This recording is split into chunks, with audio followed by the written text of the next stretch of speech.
Okay, I'll try not to be nervous. Majamarta, thank you, Solomon, for the wonderful introduction. I think he gave me more credit than I deserve, but I really appreciate it. I'm sorry that I have to sit down. It's only because I have to read from my computer for this presentation. So otherwise, it would have been much easier for me to stand out of respect. First and foremost, I'm really honored to be here among you. And I'm only giving this presentation in English just to make sure that I express all of my thoughts and ideas as clearly as possible. The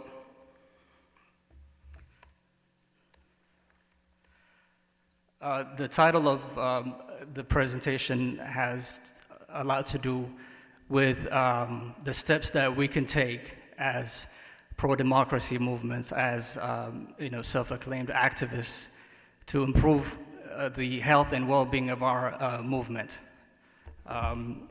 So these are just some ideas. They're not necessarily etched in stone, but I think it would be interesting and helpful for us to sit down and discuss them. So with that said, I'll begin listing them step by step. All right. Okay. So first and foremost, I think we should really say rest in peace to the opposition. And by that, I don't mean opposition, the movement. I mean opposition, the label. I don't think we should define ourselves as opposition simply because we're not the ones standing against the Constitution. We're not the ones standing against the progress that Eritrea and Eritreans deserve. It's the PFDJ, it's the status quo, it's the tyrannical regime in Eritrea that is opposing that. So we should, from now on, just as a recommendation, really consider calling ourselves progressives. But the minute we say we are progressives, we also have to shoulder a lot of responsibilities that come with that title. It's easier to be an opposition, it's easier to consider yourself an opposition because all you're doing is simply pointing out what is wrong with what's going on back home. But we already know what's going on back home. We already know how wrong it is. But the minute we say we're progressives, we shoulder the responsibility of seeking out solutions. And we also shoulder the responsibility of answering the question, how?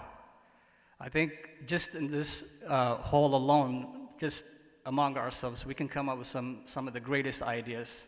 I'm very confident of that. But we often mistake ideals versus actionable items. We know what we want, or we can figure out what we want, but how do we get there? So let's be prepared to answer the question how. If we're not prepared to answer that, then we can't call ourselves activists. It's just that simple. The other title that I think we should say farewell to is Delete Fethe. Because first of all, the very word of delete is passive. You're saying we want Fethe, but how about Ta'alistin Fethe? Because the minute you say you're fighting for Fethe, you're fighting for justice, again, you shoulder the responsibility of first of all, of being, are you just yourself? Are we just? Are we democratic ourselves? How do we treat each other? If we continue to practice the same mechanism that the PFDJ, the tyrannical regime, exercises, then we can't call ourselves Delete Fethe. So these were the 2 points that I wanted to make before I continue. Again, I just want to point out, why is it important to change what we call ourselves? When we refer to ourselves as opposition, we singularize our identity, and our existence becomes helplessly tied to that of the tyrannical regime. So in essence, it is as if we're saying we exist because this regime exists. This is not a matter of just semantic and linguistic tap dancing. This is an example of when language dictates us, dictates our intent, and by default, who we are and who we can become and who we cannot become. We should adopt the title, again, of progressives, but in order to do that, we must engage in relentlessly progressive principles, and by manifesting and exemplifying those principles through our actions. We struggle for progress because the current status quo exists to choke up the progress of our people and our nation. Therefore, PFDJ equals the real opposition. Secondly, when we identify ourselves as progressives, we also break free from the cycle of simply pointing out what is wrong in Eritrea. I said that before, sorry for repeating it. I think it's also important to keep in mind that what we seek, the solutions we seek, and how we define our movement casts a shadow into the future of Eritrea. It's not just about resolving what's going on right now, but it also casts a shadow into the future. So we need to be mindful of the tone, the language, the context, the image, and the character we display when it comes to our movement. Secondly, we have to disinherit the psyche of the oppressor and reclaim our humanity. The damage the tyrannical regime in Eritrea has caused extends beyond what is readily visible. It has contributed to this dysfunction of family values. It has fostered a culture of mistrust and division. It has deeply harmed the morale of our people. But most dangerously, it has embedded itself within much of our mentality, and unless we dislodge the virus from our depth, we will continue to be the host of an oppressive system, even long after the system is gone. So when we struggle against a system that attacks our humanity, we cannot and should not mimic its devastating strategies. Our methods of resistance should be based on honest principles. Why is that important?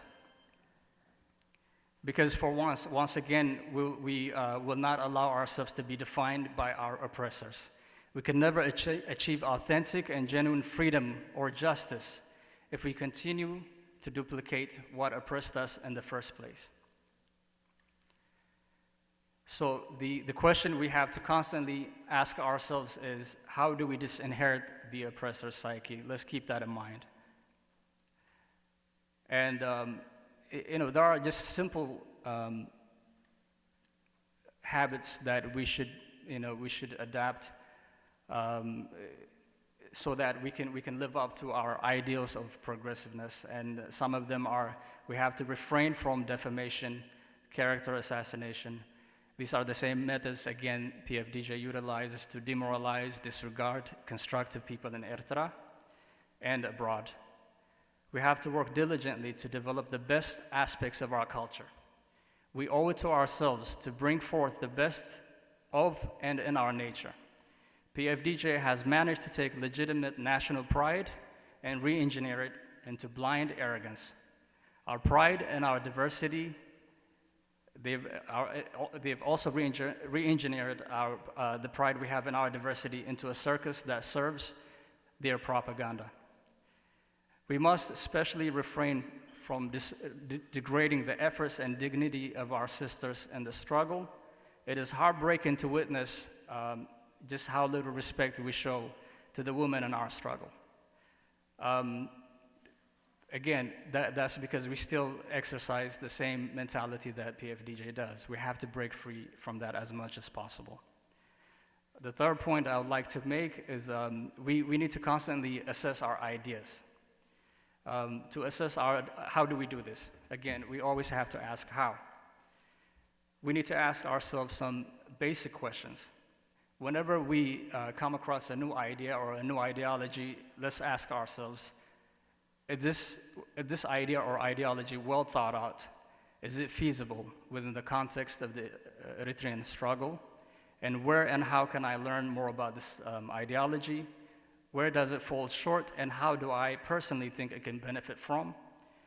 And we also must promote the civility in our discourse. Again, that's the most common and most important aspect in all of this, is we have to practice civility as much as possible. Civility in Eritrean political discourse is difficult because our politics is personal. A lot of people point at the Democrats and Republicans and say, well, they can just discuss ideas, and then at the end of the day go and have coffee together. But it's difficult for us because it's very personal and it's deeply embedded in our identity. But that doesn't mean that we can't move into a space where we can discuss politics from a rational space as opposed to an emotional space. We're fully capable of that, but it is a struggle that we have to be willing to take on.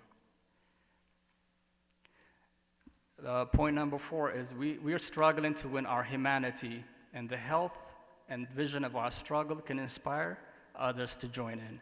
So we can't slogan our way into people's hearts. Slogans may communicate some parts of our belief system.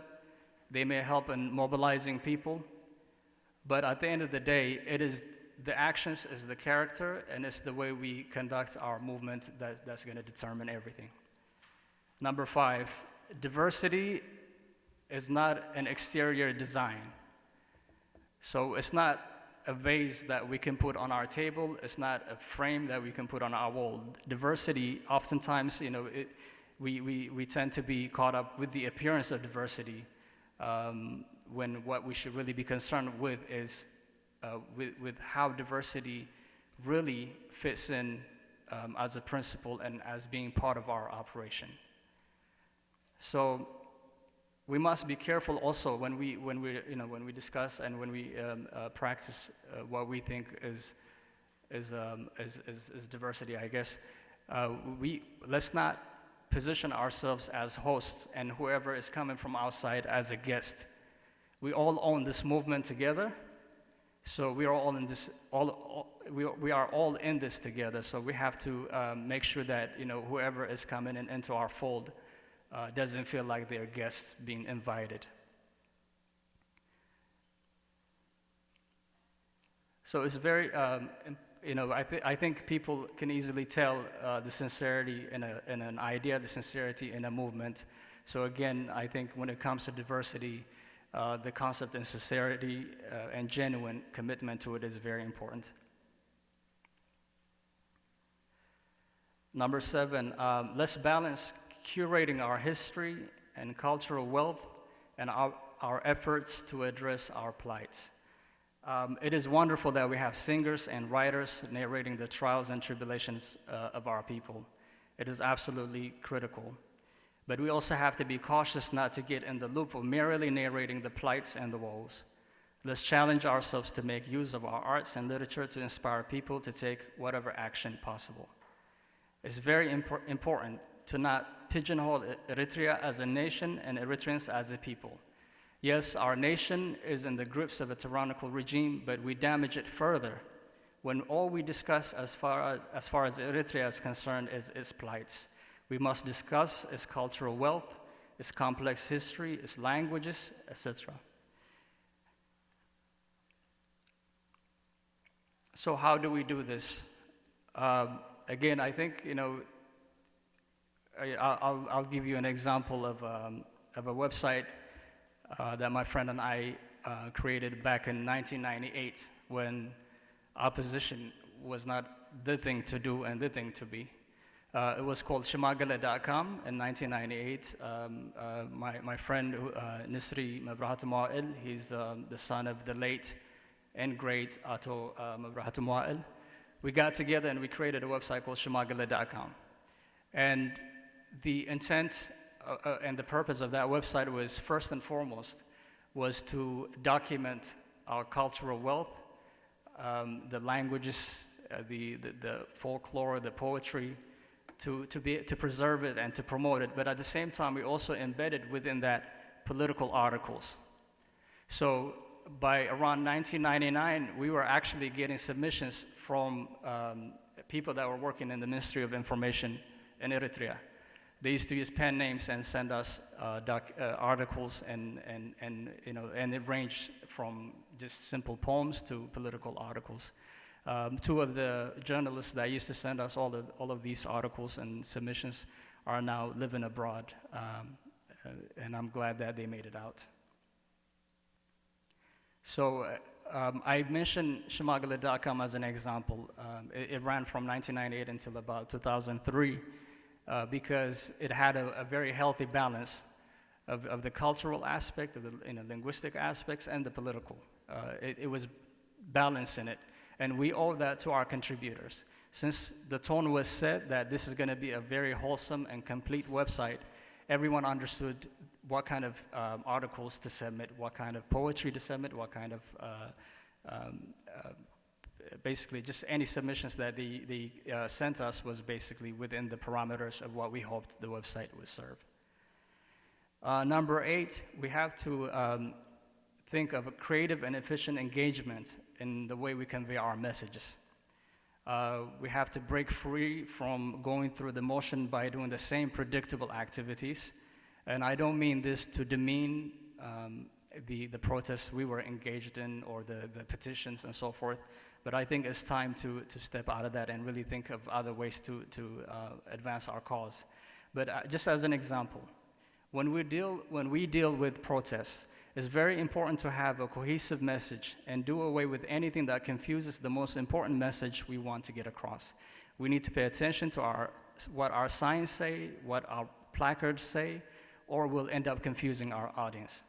So for example, if I'm holding a sign that has Isaiah's face with the body of rat, for example, I'm sure you've seen those pictures, and someone next to me is holding a sign that says respect human rights, I'm pretty sure it would confuse certain audience. What is the message there?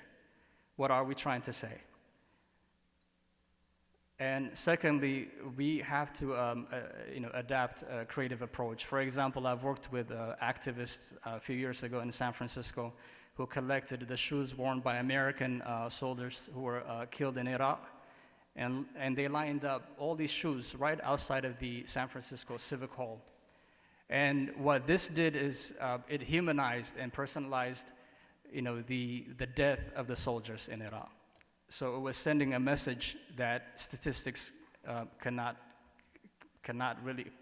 possibly convey. So we can do the same by acting out the vicious beatings suffered by many Sawa conscripts and those who were jailed. We can enact the various ways they were beaten, the auto, almas, helicopter, and always connect those actions connect these tactics with a call to action. At the end of the day, once we get the attention of whatever the audience we desire, we have to also have a call to action. What do we want them to do?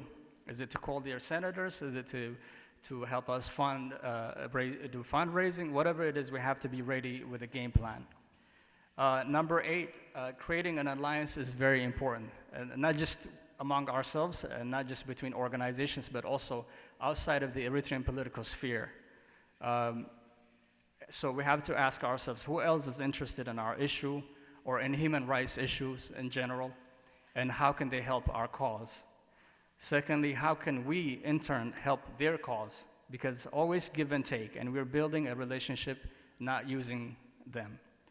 I know Mrs. Nuna Kidana will be giving a presentation on this tomorrow, so I'll leave that to her capable hands.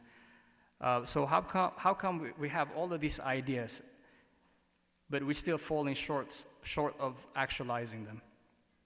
I think maybe that we are mistaking our ideals with a plan of action or a game plan. We need to be able to separate those two.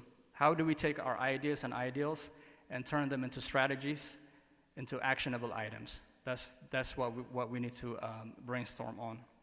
Finally, reflection itself is action. We have to develop the culture of analyzing and having a critical approach to our problems and our solutions. It is also important, however, that we compel ourselves to take the raw passion we have for our movement and invest it into training to be leaders, to be thinkers, to be doers. So, of course, we are all passionate about this movement, but we also have to, assess our capacity. So, anyone who has interest in mobilizing, maybe we should have workshops and do trainings and really teach ourselves how to become capable. So, I'm inviting everyone to consider the following steps, and I'll hold myself responsible to follow up with any of the points I made here. and I'm also open to work with anyone here who is interested in developing them. One of the steps we can take is to invite experts that can teach us how to better mobilize, like I said earlier, how to campaign, how to organize, how to recruit, how to build a really powerful grass movement, how to do outreach. In addition to conferences such as this one, we can engage in continuous training by holding workshops that are really helpful. Secondly, in order to generate solutions, to train ourselves to be effective agents of affirmative change, why not establish something that looks like the TED Talks? I don't know if everyone is familiar with TED Talks, but that's where people come together and really exchange ideas on subjects that have to do with everything from science to arts to politics. In our case, we can have something that looks like TED Talks where we, all of us, get a chance to share our expertise in different aspects of the struggle. So we often think of a roadmap as being the silver bullet that will solve everything. But in actuality, at least for me, a roadmap really consists of just actionable items, of strategies, of tactics that we will constantly revise as needed, that we can improve, that we can take to the next level, that we can research. So I think if we're looking for a silver bullet, I doubt that we'll find it. But I think if we commit ourselves to a series of actionable items, then we may just at least be on the right track. Finally, and very importantly, let's not look at our shortcomings, where we fall short, as being a deficiency. And instead, if we look at it as an opportunity to grow, maybe we can continue to move forward in a progressive manner. So that's the end of my presentation. I'm more than happy to engage with anyone at any point to, again, discuss these ideas and whatever your ideas are, and hopefully we can build something meaningful that goes beyond talking points. So thank you so much for your time. I really appreciate it.